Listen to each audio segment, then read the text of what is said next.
పెద్దలు మంత్రివర్యులు రామానాయుడు గారు ఈరోజు శాసనసభ స్పీకర్గా ఎన్నికై పదవి బాధ్యతలు స్వీకరించినటువంటి మీకు ముందుగా హృదయపూర్వకమైనటువంటి అభినందనలు ముందుగా తెలియజేసుకుంటూ ఉన్నా. ఎందుకంటే రాజకీయాల్లో నేను కూడా చూస్తూ ఉన్నా, ఒకసారి శాసనసభ్యుడిగా గెలిచి మళ్ళీ ఇంకొకసారి గెలవాలంటే ఎంత కష్టమవుతుందో చూస్తూ ఉన్నాం ప్రత్యక్షంగా. ఇటువంటి రోజుల్లో కూడా మరి 7 సార్లు శాసనసభ్యుడిగా కానీ పార్లమెంటు సభ్యుడిగా కానీ మరి ఏ రకంగా అయితే ప్రజల అభిమానాన్ని ఆశీర్వాదాన్ని మీరు సంపాదించారో అదంతా కూడా మాలాంటి వారికి అందరికీ కూడా ఒక స్ఫూర్తిగా ఆదర్శంగా తీసుకోవాల్సినటువంటి బాధ్యత మా మీద ఉందని చెప్పి ఈ సందర్భంగా మరి తెలియజేసుకుంటూ, అదేవిధంగా ఏదైతే తెలుగుదేశం పార్టీ పరంగా, ఎందుకంటే తెలుగుదేశం పార్టీ అంటే బీసీ అంటే తెలుగుదేశం పార్టీ. ఎందుకంటే నేను కూడా ఆ రోజు చూసా, 1982లో తెలుగుదేశం పార్టీ ఆవిర్భవించక ముందు రాజకీయాలంటే ఒక ఫ్యాక్షనిస్టులు, ఇండస్ట్రిస్టులు, క్యాపిటలిస్టులు, భూస్వాముల చేతిలో ఉండేటువంటి రోజుల్లో ఆ రోజు ఎన్టీ రామారావు గారు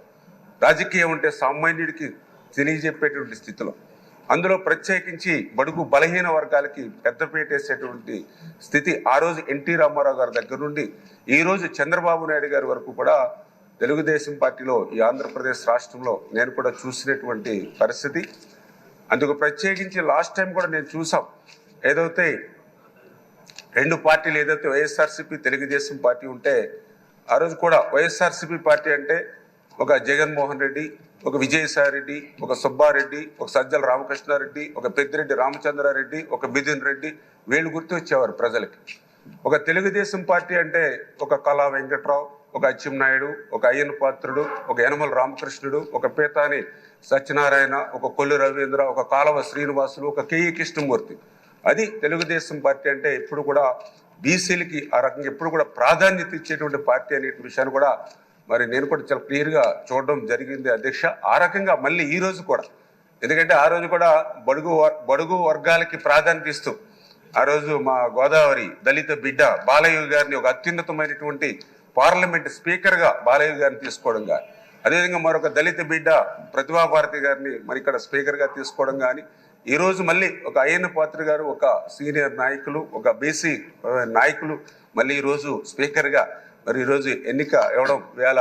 చంద్రబాబు నాయుడు గారికి, అందుకు సహకరించినటువంటి పవన్ కళ్యాణ్ గారికి, బీజేపీ అందరికీ కూడా మనస్ఫూర్తిగా పేరు పేరున కూడా మరి ధన్యవాదాలు ఈ సందర్భంగా తెలియజేసుకుంటూ, ఖచ్చితంగా ఏదైతే యొక్క శాసనసభ యొక్క హోందాతనం మరింత పెంచేటువంటి విధంగా, ఎందుకంటే మేము కూడా చూస్తూ ఉంటే ఆ రోజు ఆంధ్రప్రదేశ్ రాష్ట్రం మరి తొలి స్పీకర్గా ఆ రోజు మరి ఐదేవర కాళేశ్వరరావు గారు కానీ, మరి ఏదైతే పెడతల రంగారెడ్డి గారు కానీ, కోన ప్రభాకర్ రావు గారు కానీ,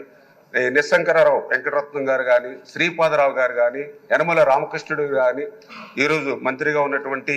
మరి ఏదైతే మన నాదెండ్ల మనోహర్ గారు కానీ, ఇట్లా ఎంతో మంది ఈ సభను హోందాగా సమర్థవంతంగా నడిపించినటువంటి చరిత్ర గతంలో ఉంది. మరి దురదృష్టవశాత్తు మన ముందు మాట్లాడిన వాళ్ళు కూడా చెప్పారు, లాస్ట్ టైం 5 yearsలో కూడా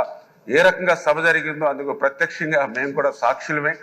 మరి కనీసం ఆ రోజు వాకౌట్ చేయడానికి కూడా మైక్ ఇవ్వనటువంటి పరిస్థితి ఆ రోజు శాసనసభలో చూసినటువంటి పరిస్థితి. సాక్షాత్తు ఏదైతే ప్రభుత్వం చేస్తున్నటువంటి తప్పులు ఏవైతే ఉన్నాయో వాటిని మేము తెలియజెప్తే, ఎందుకంటే జనరల్గా ఏదైనా అధికార పక్షం అంటే మెరిట్స్ చెప్తుంది, ప్రతిపక్షం అంటే డిమెరిట్స్ చెప్తుంది. అయినా కూడా వాళ్ళు అవకాశం ఇవ్వకుండా సాక్షాత్తు ఆ రోజు కూడా నాకు బాగా గుర్తు, ముఖ్యమంత్రి స్థానంలో ఉన్నటువంటి ఆయన జగన్మోహన్ రెడ్డి గారు ఒక శాసనసభ్యుడు నా మీద ఒక ప్రివిలేజ్ మోషన్ కూడా మూవ్ చేశారనంటే వాళ్ళు ఎంత ఇరిటేట్ మైండ్లో కక్షతో ఆ రోజు శాసనసభ అంటే ఒక దేవాలయం లాంటి శాసనసభను వాళ్ళు ఏ రకంగా మరి మార్చారనేది ఆ రోజు 5 సంవత్సరాల్లో మేము కూడా అందరం కూడా ప్రత్యక్షంగా చూసినటువంటి పరిస్థితి. మరి శాసనసభలోనే కాదు, శాసనసభ వెలుపల కూడా మేము కూడా ఆ రోజు ప్రభుత్వ బాధ్యతలు, ఎందుకంటే మేము మొన్న అఫిడవిట్లో కేసుల వివరాలు నమోదు చేయాలంటే డీజీపీకి అప్లై చేసుకునేటువంటి పరిస్థితి, అంటే ఏ జిల్లాలో ఎక్కడ ఏ పోలీస్ స్టేషన్లో కేసు పెట్టారో కూడా తెలియనటువంటి పరిస్థితి. దగ్గర మా మీద నాకు ఆ వివరాలు తెచ్చుకుంటే 25 కేసులు నా మీద నమోదయ్యాయి. అంటే నాకే ఆశ్చర్యం అనిపించింది, ఎందుకంటే 2019కి ముందు ఒక్క కేసు కూడా మా మీద లేనటువంటి రోజుల్లో మరి 25 కేసులు ఈ ప్రభుత్వం నమోదు చేశారంటే ఏ రకంగా కక్షలు, కేసులు, వేధింపులతోటి వాళ్ళ పాలన